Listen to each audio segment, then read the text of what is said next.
संसद की कार्यवाही एक बार फिर हंगामे की भेंट चढ़ गई। बीजेपी राहुल गांधी से माफी की मांग पर अड़ी रही, तो विपक्ष अदानी मामले पर जेपीसी की मांग से पीछे हटने को तैयार नहीं है। सुबह 11 बजे संसद की कार्यवाही स्थगित हुई तो विपक्षी नेताओं ने संसद के गेट नंबर 1 पर प्रदर्शन किया।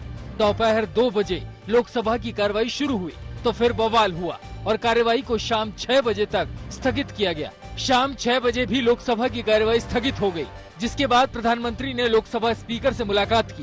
प्रधानमंत्री के साथ रक्षा मंत्री राजनाथ सिंह और दूसरे सीनियर मंत्री भी मौजूद थे। प्रधानमंत्री नरेंद्र मोदी कल वाराणसी के दौरे पर जा रहे हैं। वो सुबह 10 बजे काशी पहुंचेंगे और नवरात्रि के मौके पर अपने संसदीय क्षेत्र को करीब 1800 करोड़ रुपए की परियोजनाओं की सौगात देंगे। पीएम के दौरे को लेकर तैयारियां जोरों पर हैं। प्रधानमंत्री वाराणसी में करीब 200 करोड़ रुपए की 20 परियोजनाओं का लोकार्पण करेंगे और 1580 करोड़ की 9 परियोजनाओं का शिलान्यास करेंगे। पीएम मोदी सर्किट हाउस में बने भवन का भी लोकार्पण करेंगे। दिल्ली के मुख्यमंत्री अरविंद केजरीवाल ने पीएम मोदी पर कटाक्ष किया है और कहा कि उन्हें नींद नहीं आती है, इसीलिए गुस्से में रहते हैं। केजरीवाल दिल्ली में जंतर मंतर पर सभा को संबोधित कर रहे थे, जो पीएम के खिलाफ पोस्टर लगाने पर हुई कार्रवाई के विरोध में बुलाई गई थी। कार्यक्रम में मौजूद पंजाब के सीएम भगवंत मान ने आपत्तिजनक बयान दिया और कहा कि पीएम मोदी हर पोस्टर पर अपना चेहरा चाहते हैं, ये मानसिक बीमारी है। इस बीच आज दिल्ली में कई जगहों पर केजरीवाल के खिलाफ पोस्टर नजर आए, जिस पर बीजेपी नेता मनजिंदर सिरसा का नाम लिखा है।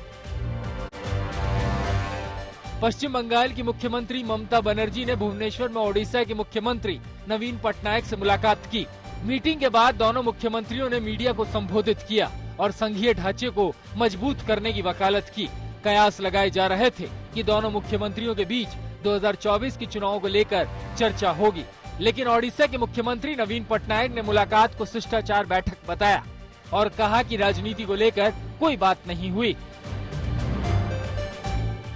बीजेपी ने 4 राज्यों में नए अध्यक्षों की तैनाती की है। राजस्थान की कमान चित्तौड़गढ़ से सांसद सीपी जोशी को दी गई है। ओडिशा में मनमोहन सामल पार्टी के अध्यक्ष होंगे। आदेश गुप्ता के इस्तीफे के बाद कार्यकारी अध्यक्ष के तौर पर काम कर रहे वीरेंद्र सचदेव को दिल्ली बीजेपी का अध्यक्ष बनाया गया है। वहीं सम्राट चौधरी को बिहार बीजेपी का अध्यक्ष बनाया गया है। राजस्थान में इस साल विधानसभा चुनाव होना है। ओडिशा में 2024 यानी अगले साल चुनाव है, जबकि दिल्ली और बिहार में 2025 में चुनाव होंगे।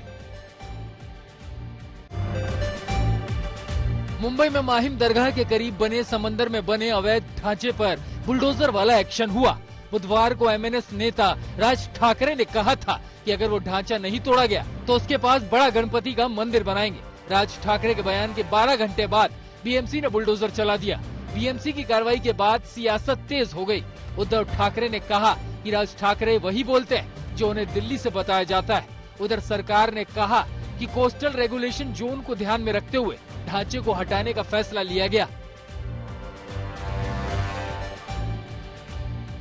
6 दिन बाद भी पंजाब के मोस्ट वांटेड अमृतपाल सिंह का कोई सुराग नहीं मिला है। पंजाब पुलिस के मुताबिक 19 मार्च को अमृतपाल सिंह हरियाणा के कुरुक्षेत्र में देखा गया था। पुलिस ने घर में छिपाने वाली महिला को हरियाणा से गिरफ्तार किया है। पुलिस ने दावा किया है कि अमृतपाल का रूट ट्रैक किया जा रहा है और जल्द ही उसकी गिरफ्तारी होगी। सूत्रों के मुताबिक पंजाब पुलिस ने अमृतपाल के भरोसेमंद तेजिंदर सिंह उर्फ गोरखा बाबा को गिरफ्तार किया है। गोरखा बाबा अमृतपाल के साथ गनमैन के तौर पर मौजूद रहता था। उधर अमृतपाल की पत्नी और दूसरे घर वालों से लगातार पूछताछ भी हो रही है कि क्या अदालत में दोषी साबित होने के बाद राहुल गांधी की लोकसभा की सदस्यता रद्द हो जाएगी और क्या वो 2024 का लोकसभा चुनाव अब नहीं लड़ पाएंगे। आज इस विश्लेषण के कई भाग हम आपको दिखाएंगे और ये आज इस मुद्दे पर सबसे विस्तृत विश्लेषण होगा, इसलिए आज का विश्लेषण आप ध्यान से देखिएगा। सबसे पहले आपको सरल भाषा में ये पूरा मामला समझाते हैं कि ये जो क्रिमिनल डेफेमेशन का मामला है ये कैसे राहुल गांधी को ले डूबा। यह मामला 13 अप्रैल 2019 का है, जब हमारे देश में लोकसभा के चुनाव चल रहे थे और इसी दौरान कर्नाटक के कोलार में राहुल गांधी की एक चुनावी रैली हुई थी और इसी रैली में राहुल गांधी ने मोदी सरनेम को लेकर एक विवादित बयान दिया था। उस समय अपने चुनाव प्रचार के दौरान हुई इस रैली में जो लोग आए थे उन लोगों से राहुल गांधी ने पूछा कि सभी चोरों का सरनेम मोदी क्यों है। और इसी के बाद यह पूरा मामला तब अदालत में पहुंचा। आप पहले उनका यह 4 साल पुराना बयान सुन लीजिए, जिसके लिए अदालत ने आज उन्हें मानहानि का दोषी माना है और 2 साल जेल की सजा सुनाई है। अच्छा, एक छोटा सा सवाल, इन सब के नाम, इन सब चोरों के नाम मोदी मोदी मोदी कैसे हैं?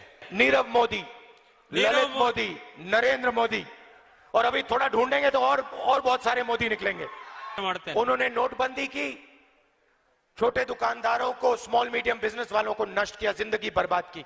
उसके बाद गब्बर सिंह टैक्स लागू किया, दूसरा झटका मारा। अब राहुल गांधी पर यह आरोप है कि उन्होंने अपने इस बयान से पूरे मोदी समाज को चोर बताकर मोदी समाज की मानहानि की है और उनकी भावनाओं को ठेस पहुंचाया है। और महत्वपूर्ण बात यह है कि तब राहुल गांधी के खिलाफ यह मुकदमा जिस व्यक्ति ने दर्ज करवाया था वो गुजरात से बीजेपी के ही विधायक हैं और उनका नाम है पूर्णेश मोदी। ये पूर्णेश मोदी की तस्वीर आप देख रहे हैं, ये बीजेपी के विधायक हैं, खुद मोदी हैं। और इनका यह कहना है कि राहुल गांधी ने जो बयान दिया था, इसकी वजह से मोदी समाज के सभी लोगों को गहरी चोट पहुंची है, उनका अपमान हुआ है। पूर्णेश मोदी ने ही राहुल गांधी के खिलाफ अदालत में यह पूरा केस लड़ा और यह मुकदमा आईपीसी की 2 धाराओं के तहत दर्ज हुआ था। इनमें एक धारा थी 499 और दूसरी धारा थी 500। इन दोनों ही धाराओं में तब कोई मामला दर्ज होता है जब किसी व्यक्ति पर आपराधिक मानहानि का आरोप होता है। तो यह आपराधिक मानहानि का मामला है। मानहानि का मतलब यह कि किसी व्यक्ति, समाज या संस्था को अपमानित करना और झूठ और भ्रामक जानकारी के आधार पर उसकी छवि और उसकी पहचान को धूमिल करना।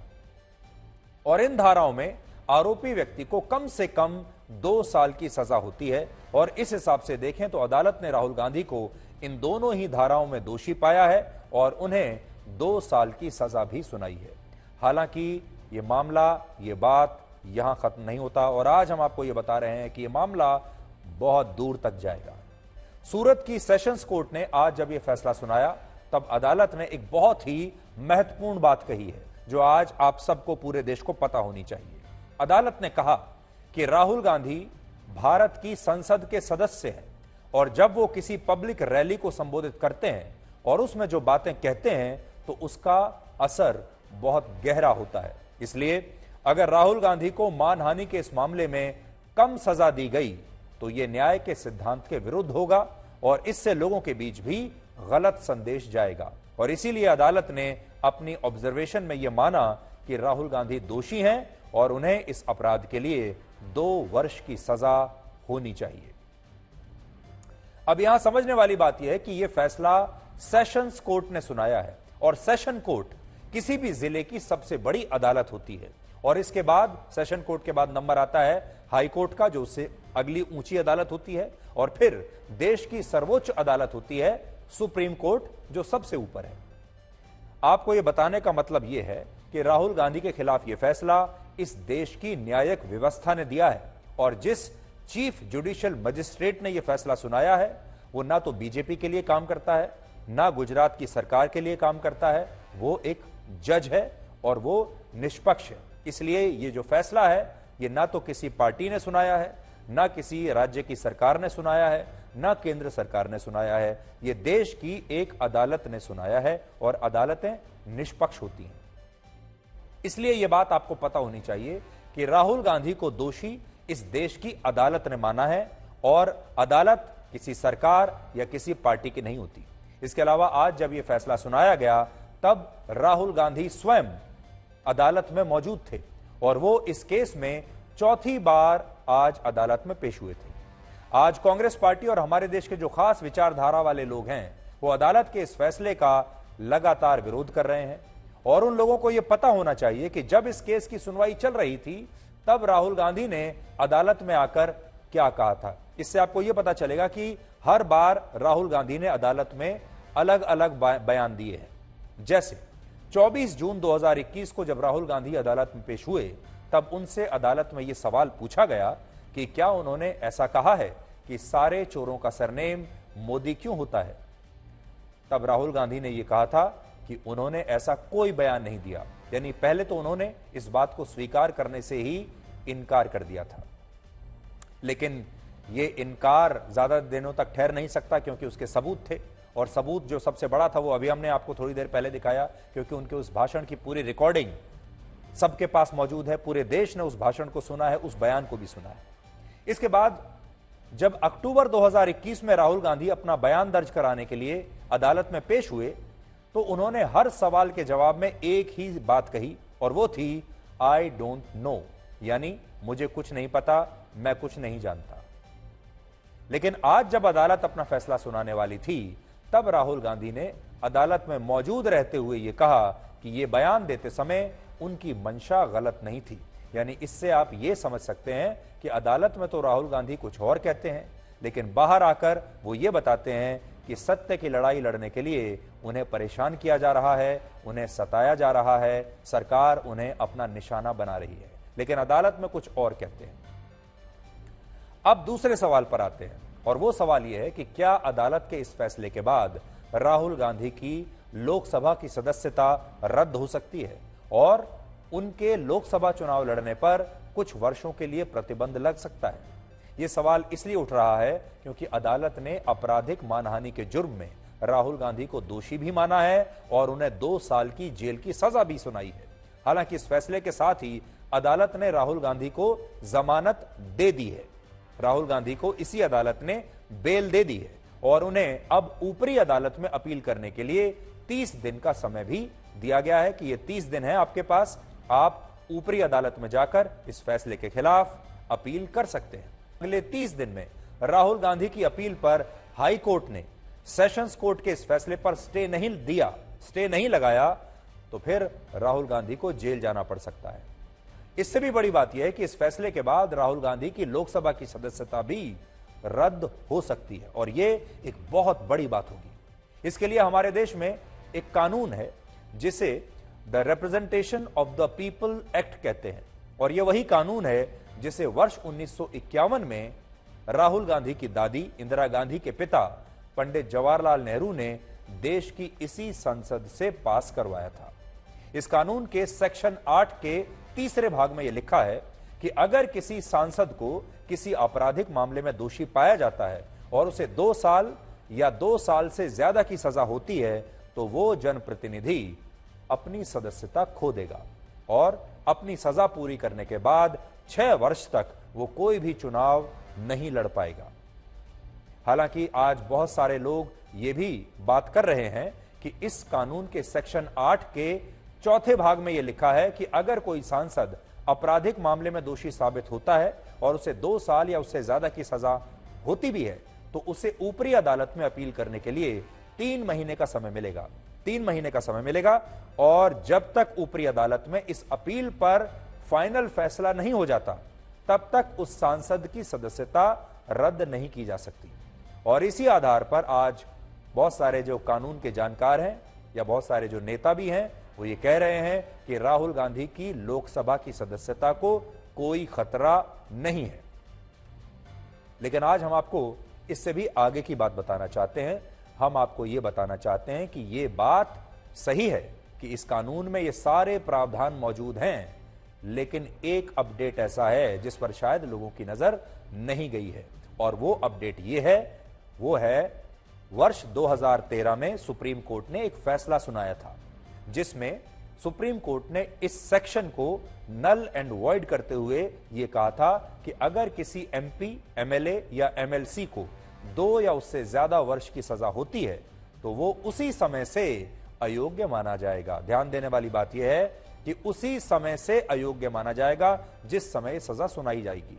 इसलिए 3 महीने का समय उसे नहीं मिलेगा और उसकी सदन की सदस्यता तुरंत रद्द हो जाएगी। और इसकी भी एक पूरी प्रक्रिया है। जैसे आज राहुल गांधी के खिलाफ यह फैसला आया है, तो अब लोकसभा सचिवालय की तरफ से उन्हें अयोग्य करार देने का एक नोटिस जारी किया जाएगा। फिर चुनाव आयोग को इसकी जानकारी दी जाएगी और यह बताया जाएगा कि इस सांसद की सीट अब खाली हो चुकी है। और यही वजह है कि जब से यह फैसला आया है, तभी से कांग्रेस पार्टी के लोग लगातार विरोध प्रदर्शन कर रहे हैं। आज इस फैसले के बाद सबसे पहला ट्वीट राहुल गांधी ने ही किया।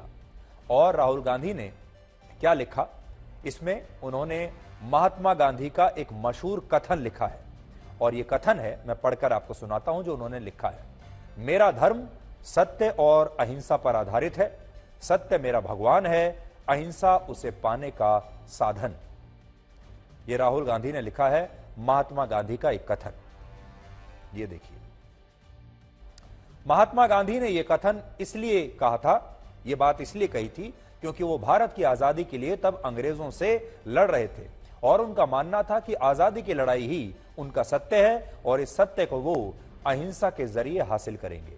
लेकिन राहुल गांधी ना तो महात्मा गांधी हैं और ना ही राहुल गांधी का सत्य वो सत्य है जो महात्मा गांधी का सत्य था। आज शायद राहुल गांधी अपने आप को महात्मा गांधी का वंशज मान बैठे हैं, जो कि पूरी तरह से गलत है। राहुल गांधी का सत्य यह है कि उन्हें देश की एक अदालत ने आपराधिक मानहानि के लिए दोषी माना है कानूनी रूप से, और यह अदालत अंग्रेजों की अदालत नहीं है, बल्कि ये आजाद भारत की अदालत है। आजाद भारत में लोकतंत्र है, आजाद भारत में लोगों द्वारा चुनी हुई सरकारें हैं और आजाद भारत की अपनी एक न्यायिक प्रणाली है जो पूरी तरह से स्वतंत्र है।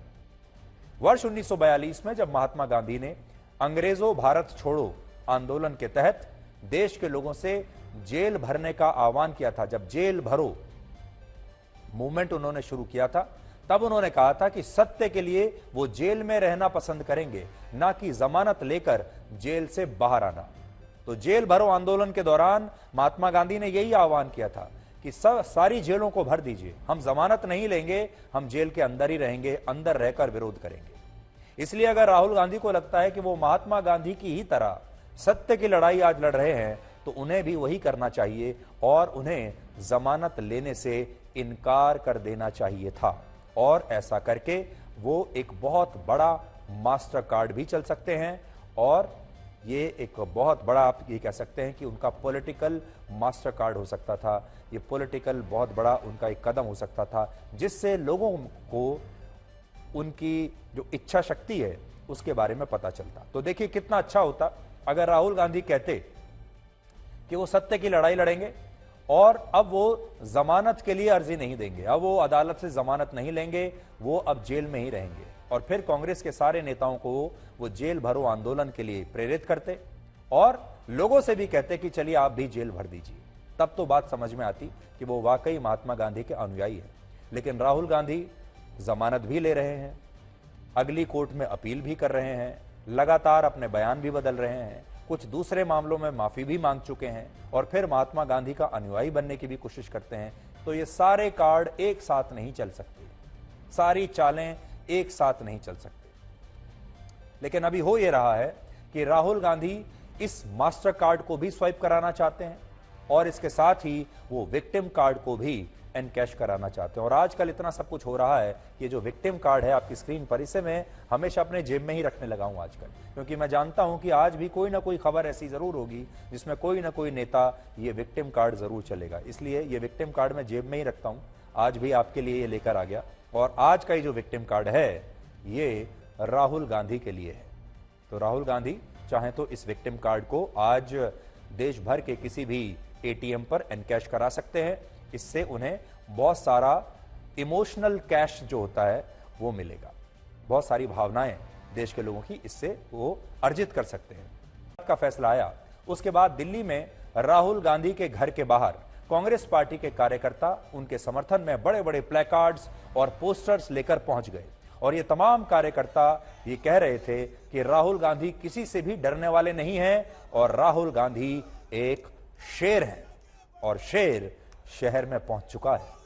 और यह भी विडंबना है कि जब राहुल गांधी सूरत से दिल्ली के हवाई अड्डे पर पहुंचे तो उनका स्वागत कुछ ऐसे हुआ जैसे वो कोई बहुत बड़ी जंग जीतकर आए हैं और उनकी ये सजा किसी कुर्बानी के जैसी है। आप थोड़ी सी तस्वीर आप देख लीजिए। स्वागत इस तरह से हो रहा है राहुल गांधी का जैसे शायद राहुल गांधी के नेतृत्व में कांग्रेस पार्टी ने अगला लोकसभा का चुनाव जीत लिया हो और अब अगली सरकार कांग्रेस पार्टी की बनने वाली है। राहुल गांधी देश के सबसे बड़े नेता के तौर पर उभरे हैं और उन्होंने अब 2014 के बाद पहली बार कांग्रेस को लोकसभा का चुनाव जितवा दिया है और कांग्रेस पार्टी ने 272 लोकसभा सीटें जीत ली। स्वागत ऐसे हो रहा है और कांग्रेस पार्टी ने तो राहुल गांधी की इन तस्वीरों को ट्वीट करते हुए यह भी लिखा कि शेर आ चुका है।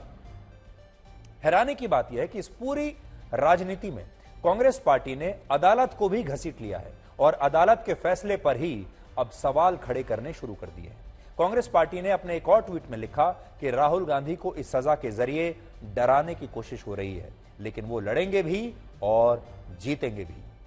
और इसी तरह कांग्रेस पार्टी के अध्यक्ष मल्लिकार्जुन खड़गे ने भी आज कहा कि जिस तरह से इस मामले में अदालत के जज लगातार बदले जा रहे थे, उससे उनकी पार्टी को अंदाजा हो गया था कि क्या फैसला आने वाला है। और यहां बात सिर्फ कांग्रेस पार्टी की नहीं है। दिल्ली के मुख्यमंत्री अरविंद केजरीवाल ने भी आज ट्वीट किया और लिखा कि कांग्रेस पार्टी से उनके मतभेद हैं, लेकिन राहुल गांधी को मानहानि के मुकदमे में फंसाना ठीक नहीं है और वो अदालत के फैसले से असहमत है। हमें लगता है कि अदालत के फैसले के खिलाफ इस तरह की बातें कहना अदालत की अवमानना है। अदालत को आज इस बात का संज्ञान लेना चाहिए और संज्ञान इस बात का नहीं, देखिए अदालत ने जो फैसला किया है उससे आप इत्तेफाक रख भी सकते हैं, नहीं भी रख सकते हैं। आप कह सकते हैं कि मैं उससे इत्तेफाक नहीं रखता, मैं उससे अग्री नहीं करता। लेकिन अगर कोई ये कहने लगे कि जजों को बदला जा रहा था, अदालतें निष्पक्ष नहीं हैं, अदालत ने जानबूझकर राहुल गांधी को फंसा दिया है, किसी के कहने पर फंसाया है, किसी के इशारे पर फंसाया है, तब ये अदालत की अवमानना है। अब इसके बाद क्या होगा?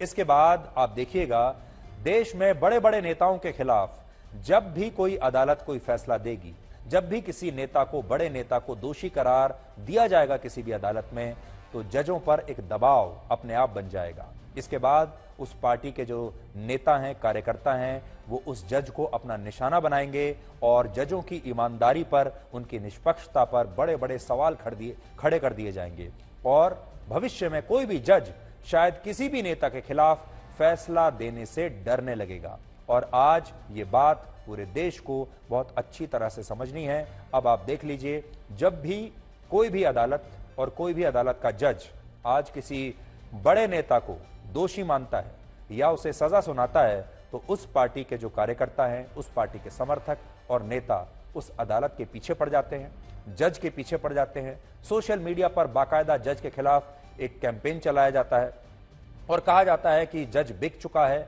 अदालत बिक चुकी है और ये जो फैसला सुनाया गया है ये किसी और के इशारे पर सुनाया गया है। और उसके बाद इस तरह का ताना बाना बुना जाता है, इस तरह के डिबेट्स किए जाते हैं, इस तरह के धरने प्रदर्शन किए जाते हैं कि देश की जनता का ध्यान उस मामले से भटक जाता है और इस मामले पर आकर टिक जाता है कि फलाने नेता को विक्टिम बनाया जा रहा है, उसे डराया जा रहा है, उसे सताया जा रहा है और जनता ये देखना भूल जाती है कि केस की मेरिट क्या है, इस नेता ने क्या किया था और उस मामले की जो पेचीदगियां हैं वो क्या है और अदालत ने किस सबूतों को आधार मानकर इन नेताओं को या इस नेता को सजा सुनाई है।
तो बेल मिला है, फिर सोचेंगे। हमको मालूम था पहले से ये लोग जज को बदलते गए, ये सारी चीजें करते गए, हमको तो अंदाजा लग रहा था, लेकिन हम कानून में विश्वास रखने वाले हैं, जुडिशरी में विश्वास रखने वाले हैं और कानून के तहत ही हम लड़ेंगे। जानबूझकर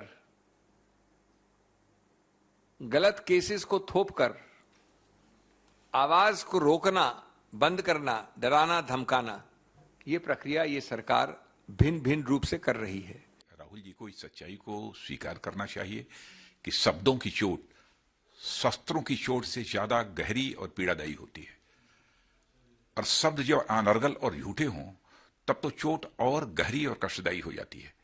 इसलिए हमारी कानूनी व्यवस्था में अनर्गल बेतुके आरोप लगाने वालों पर सजा का सीधा प्राविधान है। राहुल गांधी जो भी बोलते हैं वो आजकल ऐसा हो गया कि उससे सिर्फ नुकसान ही होता है। उनका पार्टी के लिए नुकसान होता ही होता है, लेकिन सबके लिए, देश के लिए भी अच्छा नहीं है। कांग्रेस के कुछ एमपी और कांग्रेस के कुछ नेता मुझे बताया, आज भी बताया, कि राहुल गांधी का जो रवैया है उसके वजह से सब खराब हो गया। क्या सत्य और अहिंसा में विश्वास करना लोगों को अपमानित करना है? देश को जाति सूचक गाली देना है? जो उन्होंने कहा मैं उसको दोहरा नहीं सकता, आपके सामने है कि कितनी वो भद्दी बात उन्होंने कही।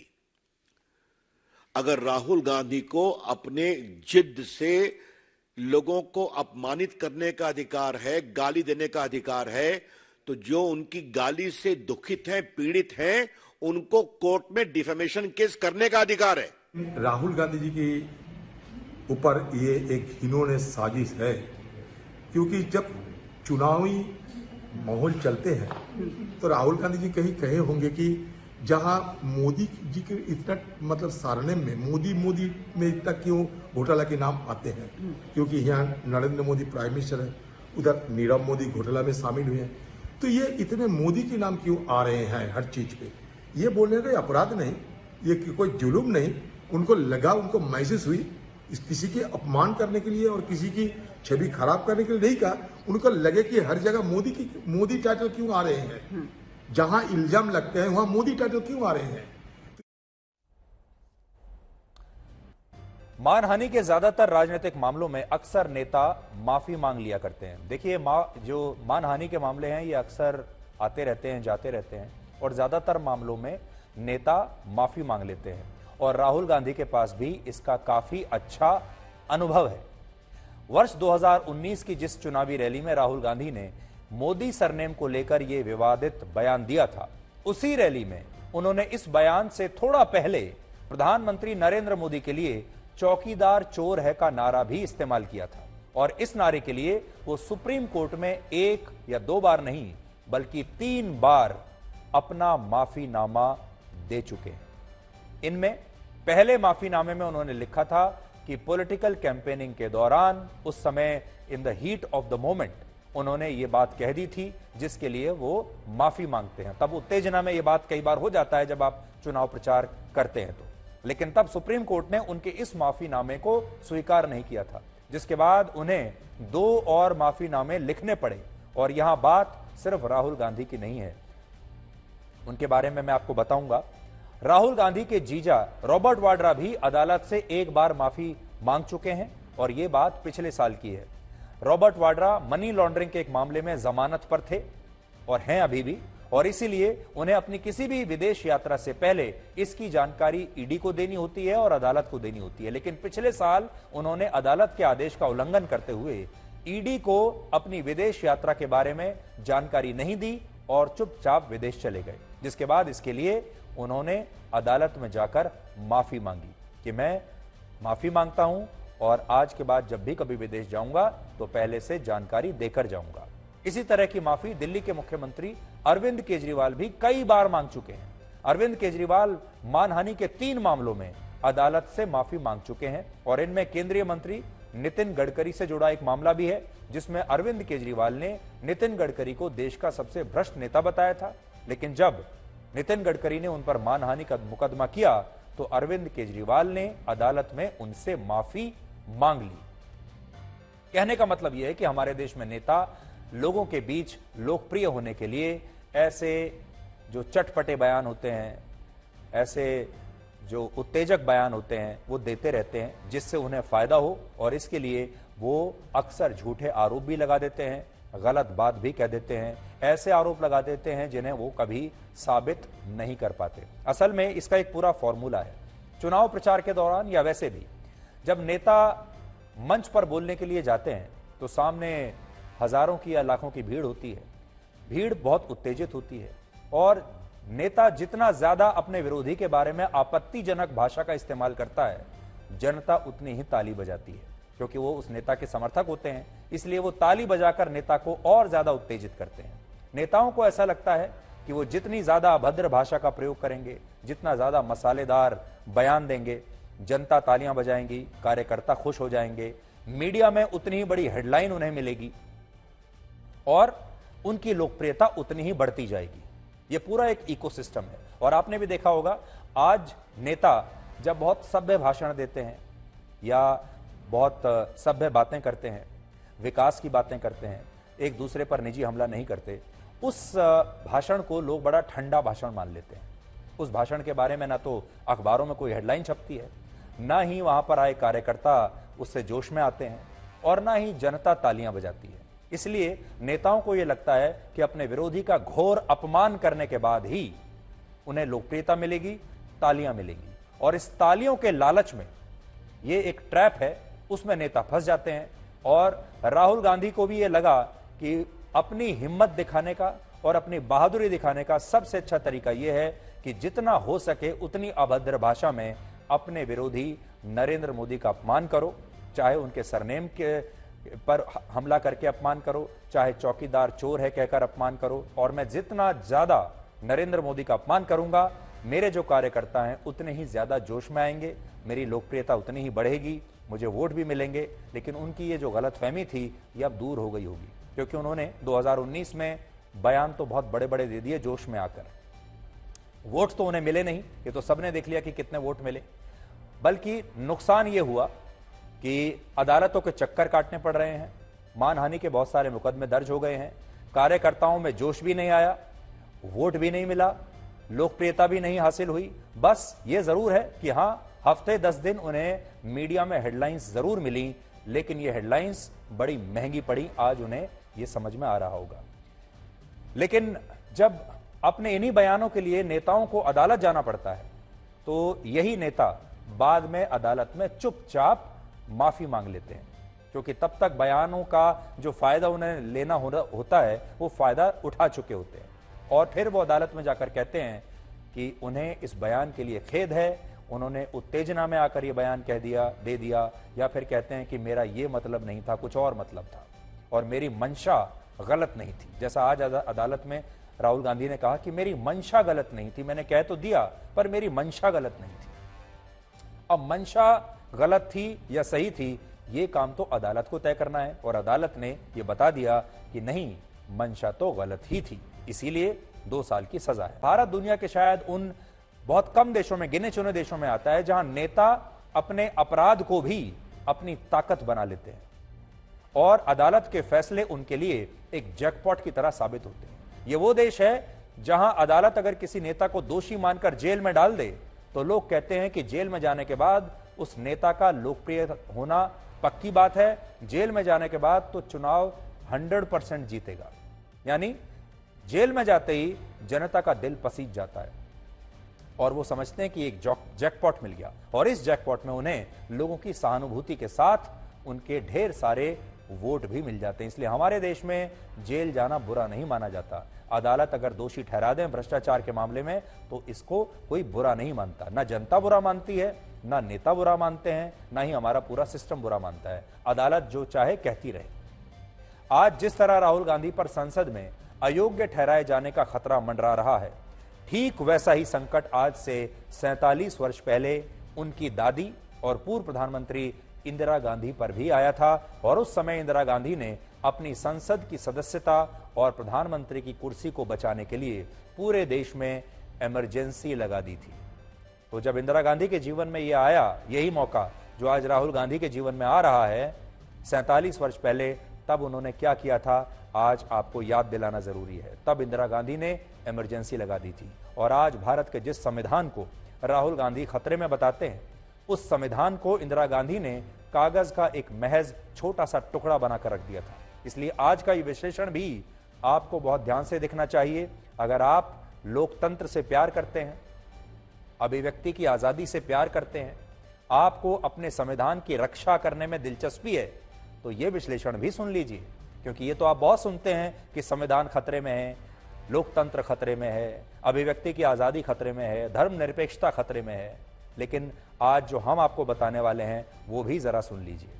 आज जिस तरह राहुल गांधी को इस देश की अदालत ने आपराधिक मानहानि के लिए दोषी माना है, ठीक उसी तरह 12 जून 1975 को उत्तर प्रदेश की इलाहाबाद हाई कोर्ट ने इंदिरा गांधी के खिलाफ एक फैसला सुनाया था, और यह फैसला 1971 के लोकसभा चुनावों को लेकर था। इंदिरा गांधी पर आरोप था कि उन्होंने 1971 में रायबरेली से लोकसभा का जो चुनाव लड़ा, उसमें सरकारी तंत्र का दुरुपयोग किया, और 12 जून 1975 को इलाहाबाद हाई कोर्ट ने इसके लिए इंदिरा गांधी को दोषी पाया और उनकी संसद की सदस्यता को रद्द करते हुए इंदिरा गांधी के 6 साल तक चुनाव लड़ने पर रोक लगा दी। यानी ना तो इंदिरा गांधी अब सांसद रहेंगी और ना ही 6 वर्षों तक चुनाव लड़ पाएंगी। इसका मतलब उन्हें प्रधानमंत्री के पद से भी हटना पड़ेगा। और इस फैसले का मतलब यही था कि इंदिरा गांधी अब भारत की प्रधानमंत्री नहीं रह सकती थी। लेकिन इसके बाद इंदिरा गांधी ने जानते हैं क्या किया? उन्होंने वो किया जिसकी किसी ने उससे पहले कभी कल्पना नहीं की थी। उन्होंने देश में इमरजेंसी लगा दी और कहा कि कुछ विदेशी ताकतें, कुछ ताकतें देश को अस्थिर करना चाहती हैं, इसलिए उनका यह फैसला भारत के हित में है। जबकि यह फैसला सिर्फ इंदिरा गांधी के हित में था। इंदिरा गांधी ने अपनी कुर्सी को बचाने के लिए किया था। इसके अलावा इंदिरा गांधी ने इलाहाबाद हाई कोर्ट के उस फैसले को रोकने की तमाम कोशिशें की थी, और इसके लिए उन पर फैसला सुनाने वाले जज की जासूसी कराने के भी आरोप लगे थे।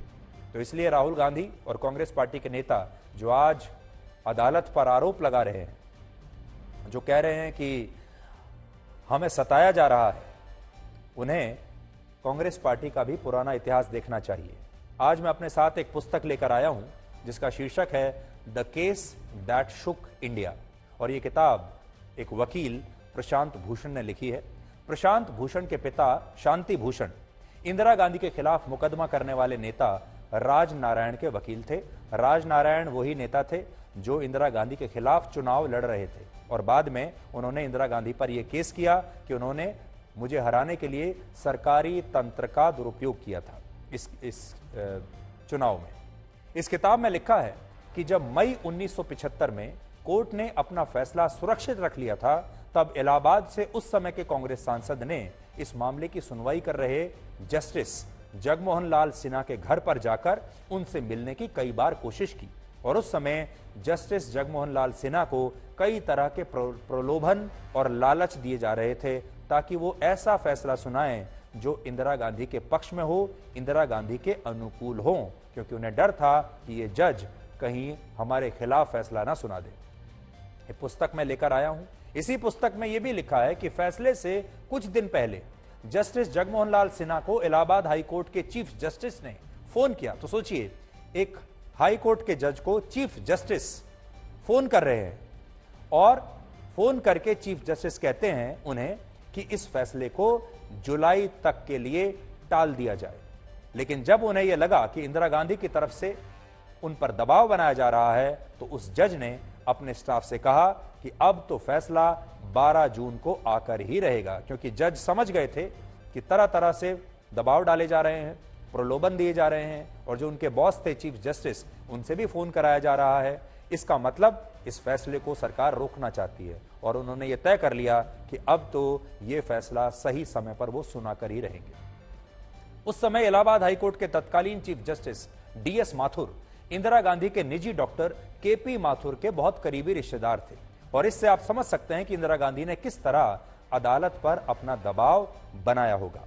आज मैं आपको ये पढ़कर सुनाता हूं इस किताब में क्या लिखा है।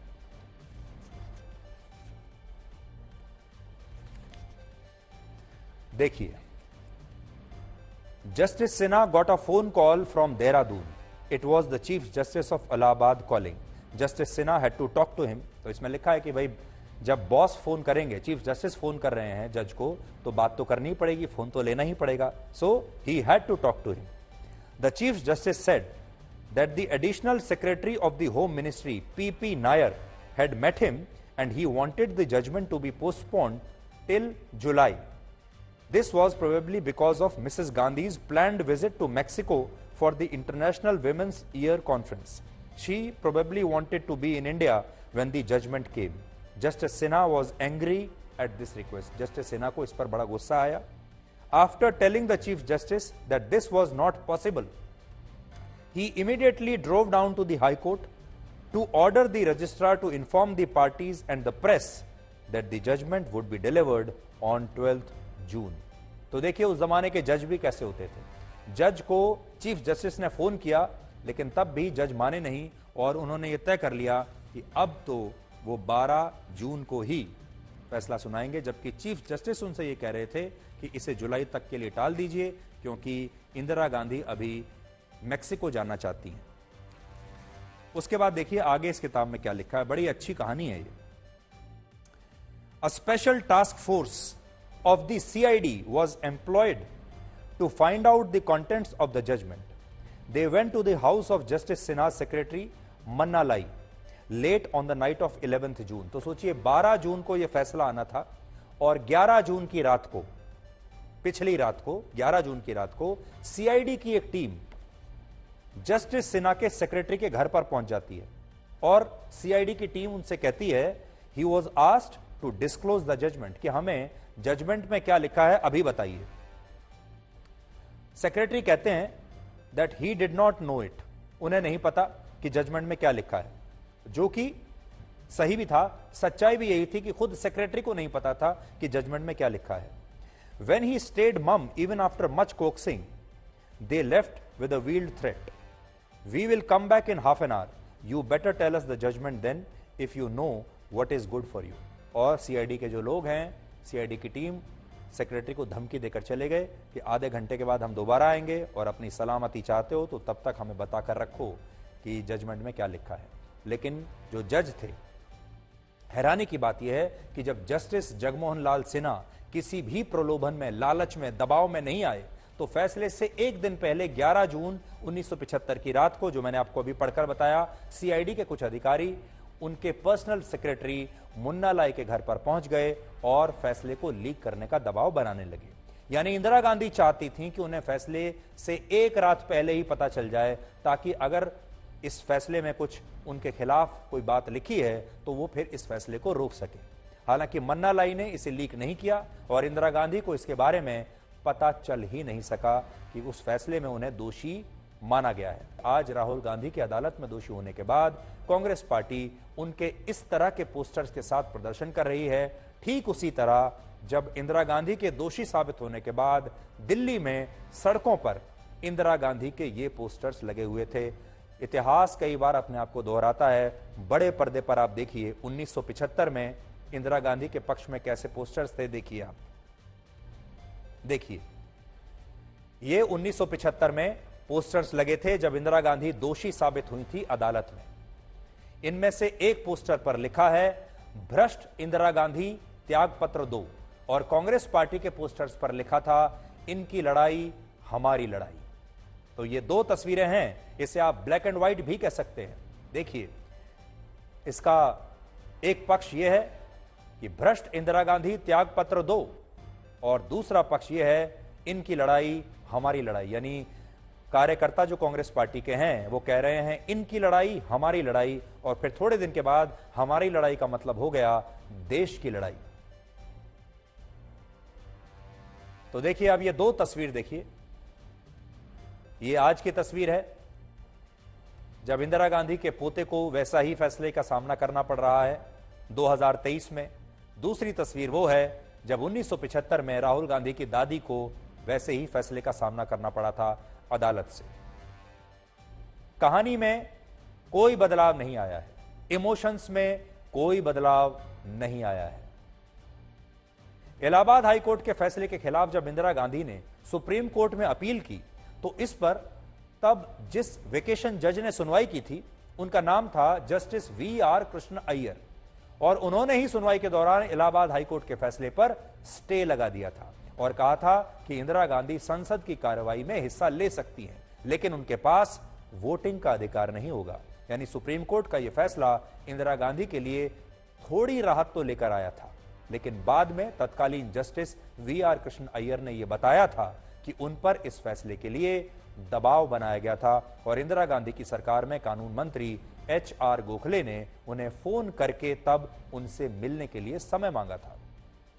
हालांकि सुप्रीम कोर्ट के फैसले के बाद इंदिरा गांधी ने देश में इमरजेंसी लगा दी और इसके बाद उन्होंने संविधान में 39वां संशोधन किया जो कहता था कि राष्ट्रपति, उपराष्ट्रपति, प्रधानमंत्री और लोकसभा अध्यक्ष से संबंधित विवाद और मामले अब से न्यायपालिका के क्षेत्राधिकार में नहीं आएंगे। और इसके बाद इस मामले में सुप्रीम कोर्ट में सुनवाई हुई और 7 नवंबर 1975 को सुप्रीम कोर्ट ने हाई कोर्ट के फैसले को पलट दिया और इंदिरा गांधी ने दोषी साबित होते हुए भी पूरी कहानी को बदल दिया था। इस मामले की वजह से दो बातें हुई। पहली ये कि इंदिरा गांधी के खिलाफ मुकदमा करने वाले राजनारायण के वकील शांति भूषण मोरारजी देसाई की सरकार में बाद में मंत्री बन गए और उन्हें यह मंत्री पद तोहफे में मिला था। और दूसरी बात यह कि भारत की जनता इस केस को पूरी तरह से हमेशा के लिए भूल गई और उसने इमरजेंसी की त्रासदी को भी कुछ ही वर्षों में भुला दिया और 3 साल के बाद ही वर्ष 1980 में इंदिरा गांधी फिर से देश की प्रधानमंत्री बन गई। और यह किसी हिंदी फिल्म में जैसे हैप्पी एंडिंग होती है, आपने देखा होगा जब आप फिल्में देखते हैं तो फिल्म में चाहे जैसा भी कुछ संघर्ष चलता रहे पूरी फिल्म में, फिर क्लाइमेक्स आता है और क्लाइमेक्स के बाद एक हैप्पी एंडिंग आती है, सब कुछ ठीक ठाक हो जाता है। इंदिरा गांधी की ये जो फिल्म थी इसमें भी 1977 में उन्होंने ये हटाया, अपनी इमरजेंसी हटाई। 1980 में दोबारा चुनाव हुए, चुनाव वो जीत गई। उसके बाद इस दौरान उन्होंने अपने सारे केसेस सुप्रीम कोर्ट से ठीक ठाक करा लिए, सब कुछ ठीक ठाक हो गया और वो फिर से दोबारा देश की प्रधानमंत्री बन गई। और अब इतिहास अपने आप को दोहरा रहा है। अमेरिका और ब्रिटेन जैसे देश अपने यहां खालिस्तानियों के भारत विरोधी प्रदर्शनों को रोक क्यों नहीं पा रहे हैं? ये तस्वीरें अमेरिका के सैन फ्रांसिस्को शहर की हैं, जहां कल सैकड़ों की संख्या में खालिस्तानी समर्थकों ने इंडियन कॉन्सुलेट के बाहर विरोध प्रदर्शन किए, लेकिन इनमें से एक भी व्यक्ति के खिलाफ वहां की पुलिस ने कोई कार्रवाई नहीं की। अमेरिका दुनिया का वो देश है जो अपने दुश्मनों को समाप्त करने के लिए दूसरे देशों की सीमा के अंदर भी घुस जाता है, लेकिन वो अपनी ही सीमा के अंदर भारत के दुश्मनों के खिलाफ कोई कार्रवाई नहीं कर पाता।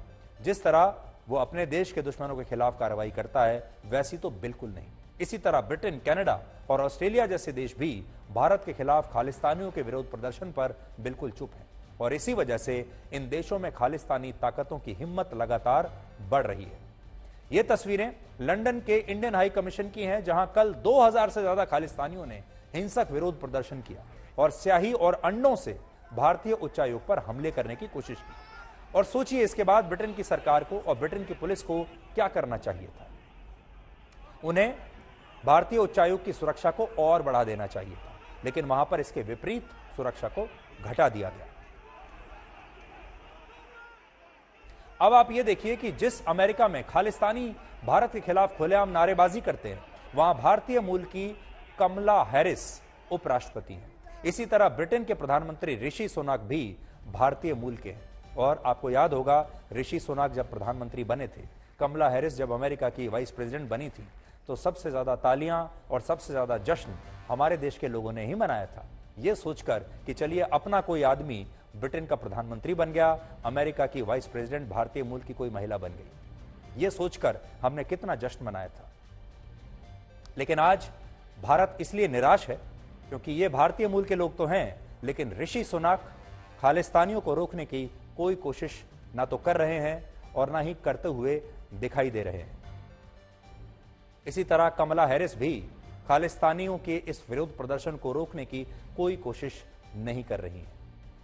लेकिन हम आपको यह बताते हैं, लंदन के जो मेयर हैं, जो पाकिस्तानी मूल के हैं, आज हम भारतीय मूल के सभी लोगों से यह कहना चाहेंगे कि उन्हें अपनी पहचान पर गर्व करना लंदन के मेयर सादिक खान से सीखना चाहिए।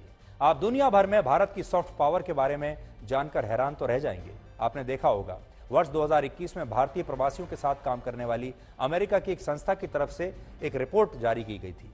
भारतीय मूल के 200 से ज्यादा लोग 15 देशों में लीडरशिप पोजीशंस पर बैठे हैं, जिनमें 60 से ज्यादा लोग कैबिनेट मंत्री स्तर के हैं। इसके अलावा 7 देशों की सरकारों के प्रमुख और 2 देशों की सरकारों के उप प्रमुखों के पदों पर भी वो लोग हैं जो भारतीय मूल के हैं। अकेले अमेरिका में भारतीय मूल के करीब 112 लोग प्रशासन में टॉप पोजीशंस पर हैं। इसके बाद भी इन देशों में भारत विरोधी गतिविधियों को लगातार जगह मिलती है और खालिस्तान जैसी ताकतें इन देशों की धरती से भारत के टुकड़े टुकड़े करने की साजिश रचती रहती है। अब आखिर में आपको यह बताते हैं कि लंदन में क्या हो रहा है। आप देखिए, लंदन में इस बार रमजान के मौके पर खास तरह के जश्न मनाने की तैयारी चल रही है और ऐसा वहां पर पहली बार हुआ है जब लंदन में रमजान मनाने के लिए इतने इंतजाम किए गए हैं। तस्वीर आप पूरी स्क्रीन पर आप देखिए, हैप्पी रमजान वहां पर लिखा हुआ है। लंदन में पहली बार खुलेआम इस तरह रमजान मनाया जा रहा है और यह सब कुछ हो रहा है लंदन के मेयर जो पाकिस्तानी मूल के हैं सादिक खान की पहल पर। इसलिए आज भारत के लोगों को और भारत के वो तमाम भारतीय मूल के जो नेता हैं जो इस बात को लेकर हमेशा डिफेंसिव पोजीशन में रहते हैं कि वो भारत के प्रति कोई ज्यादा सहानुभूति रखते हुए ना पाए जाएं, तो उन्हें सादिक खान से सीखना चाहिए। शहीद दिवस के मौके पर आप सभी के लिए क्रांतिकारी भगत सिंह का एक विचार, उन्होंने कहा था, दिल से निकलेगी न मरकर भी वतन की उल्फत, मेरी मिट्टी से भी खुशबुए वतन आएगी।